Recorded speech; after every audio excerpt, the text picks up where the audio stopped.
피터 린치의 이기는 투자. 세계 최대의 뮤추얼 펀드 수익률 2510%의 전설. 피터 린치의 경험으로 말하는 투자 선구법. 피터 린치의 30가지 주식 명언. 하락장을 대비해야 되는 우리로서 30가지의 주식 명언에 대해서 생각해보고자 이야기해보도록 하겠습니다. 하락장에서 당신이 불안한 이유는 쓰레기 같은 회사에 공부를 안하고 당신이 평생 모은 돈을 몰빵해놨기 때문입니다. 피터 린치. 스릴 만점이라는 고성장 업종은 주가가 떨어지는 걸 지켜보는 것 외에는 실제로 아무런 스릴도 없다. 급속하게 떨어지는 주식을 잡으려는 건 필연적으로 큰일 날 쪽을 찾게 되므로 고통스러운 경험만을 가져다 줄 뿐이다. 사람들이 부동산에서 돈을 벌고 주식에서 돈을 잃는 이유가 있다. 그들은 집을 선택하는 데에는 몇 달을 투자하지만 주식 선정은 수분 안에 해버린다. 사람들은 누구나 주식으로 돈을 벌 지식을 가지고 있다. 하지만 모두가 그만한 담력을 갖고 있지는 않다. 당신이 패닉에 빠져 모든 것을 팔아버리는 사람이라면 주식과 뮤추얼 펀드 모두 손대지 말아야 한다.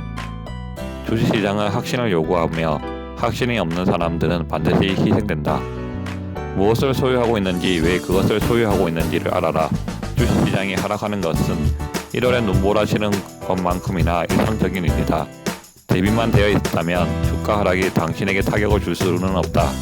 주식 하락은 공포에 사로잡혀 폭풍을 치는 주식시장을 빠져나가려는 투자자들이 내던지 좋은 주식을 싸게 살 수 있는 기회다. 골드러시 때 대부분의 강구들은 손해를 보았지만 곡괭이와 삽 그리고 텐트와 청바지를 판 사람들은 좋은 수익을 올렸다. 매장을 방문하고 제품을 테스트하는 것은 애널리스트 업무의 중요한 요소이다. 매력적인 기업을 찾을 수 없다면 찾을 때까지 은행에 돈을 넣어두어라. 우수한 기업의 주식을 보유할 때는 시간은 네 편이다. 절박하게 팔면 항상 싸게 팔게 된다. 당신 스스로 직접 투자하기로 결정했다면 독자적인 길을 가야 한다. 이는 최신의 기밀 정보와 루머, 중개업자의 추천 및 각종 투자 정보지의 간신 종목 추천 따위를 자신의 이익을 위해 일단 무시하는 걸 의미한다. 당신이 약간의 신경만 쓰면 식장이나 동네 쇼핑상가 등에서 월스트리트 전문가들보다 훨씬 앞서 굉장한 종목들을 골라 가질 수 있다. 주식 투자는 과학이 아니라 예술이다. 모든 걸 정밀하게 수량화하도록 훈련된 사람들은 상당한 불리함을 갖고 출발한다고 할 수 있다.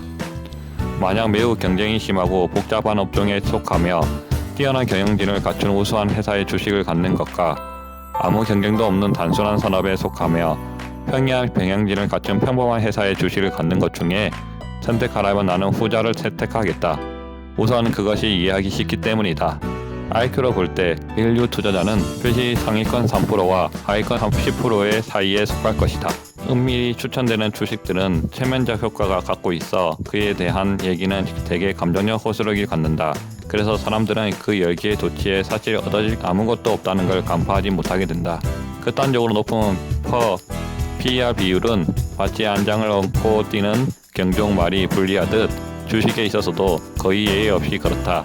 10월 19일 시장이 붕괴하고 다음날 사람들은 시장이 무너질 것이라고 걱정하기 시작했다.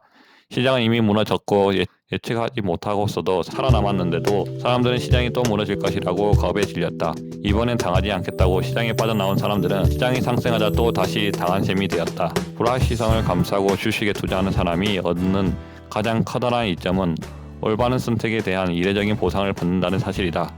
주식 투자로 성공하는 자질은 인내심, 자신감, 상식, 고통에 대한 내성, 초연함, 고집, 겸손, 유연성, 독자적으로 조사하라는 의지, 실수를 기꺼이 인정하는 태도, 전반적인 공포를 무시하는 능력이다. 인간 본성과 육감을 걷어내는 것이 중요하다. 시장은 투자와 아무런 상관이 없다. 나는 끔찍한 시장에서 돈을 벌어보았고 반대로 좋은 시장에서 돈을 잃어보았다. 시장을 예측하려고 정력을 낭비하지 마라. 폭락하기 직전에 시장에서 빠져나올 수 있다면 얼마나 근사할까. 하지만 아무도 폭락하는 시점을 예측하지 못한다. 게다가 시장에서 빠져나와 폭락을 피한다고 해도 다음 반등장 전에 다시 시장에 들어간다는 보장이 어디 있을까? 우리가 97년 7월 1일에 주식에 10만 달러를 투자하고 5년 동안 묻어두었다면 10만 달러는 34만 1722달러로 불어났을 것이다. 그러나 그 기간에 주가가 가장 많이 오른 단 30일 동안만 주식을 보유하지 않았어도 10만 달러는 겨우 15만 달러가 되었을 것이다. 시장이 계속 올라앉았다면 2배가 넘는 보상을 받았다는 뜻이다. 아무리 훌륭한 회사라도 너무 비싸게 사면 위험한 투자가 된다. 1972년 맥도날드는 주가가 무려 이익의 50배까지 상승했다. 이러한 기대를 충족할 방법이 없었기에 주가는 75달러에서 25달러로 떨어졌고 더 현실적인 수준인 이익이 13배 가격이 되어 훌륭한 매수 기회를 만들어 주었다. 단지 주가가 올랐다고 해서 우리의 판단이 옳았다고 보면 안 된다. 반대로 단지 주가가 내려간다고 해서 우리의 판단이 틀렸다고 보면 안 된다. 대다수의 사람들이 주식을 거들떠보지 않을 때가 비로소 주식을 사야 할 때이고 반대로 사람들이 주식을 최고의 화제로 올리는 순간이 주식을 팔아야 할 때다. 다시 말해 다수의 사람들이 움직이는 방향으로 가서는 성공할 수 없다는 것이다. 25%의 손해보면 손절하겠어라는 치명적인 생각을 버리고 25% 손해 나보면 더 사겠어라고 확신하지 못한다면 주식에서 큰 돈을 절대로 벌지 못한다. 손절매 주문을 내는 행위는 주식이 현재의 가치보다 낮은 가격에 팔겠다고 인정하는 행위다. 어떤 사람들이 자신이 장기 투자자라고 생각하지만 시장이 폭락하면 또는 조금만 오르면 그 시점에 단기 투자자로 돌변하여 커다란 손실 또는 푼돈을 벌고 주식을 모두 팔아버린다.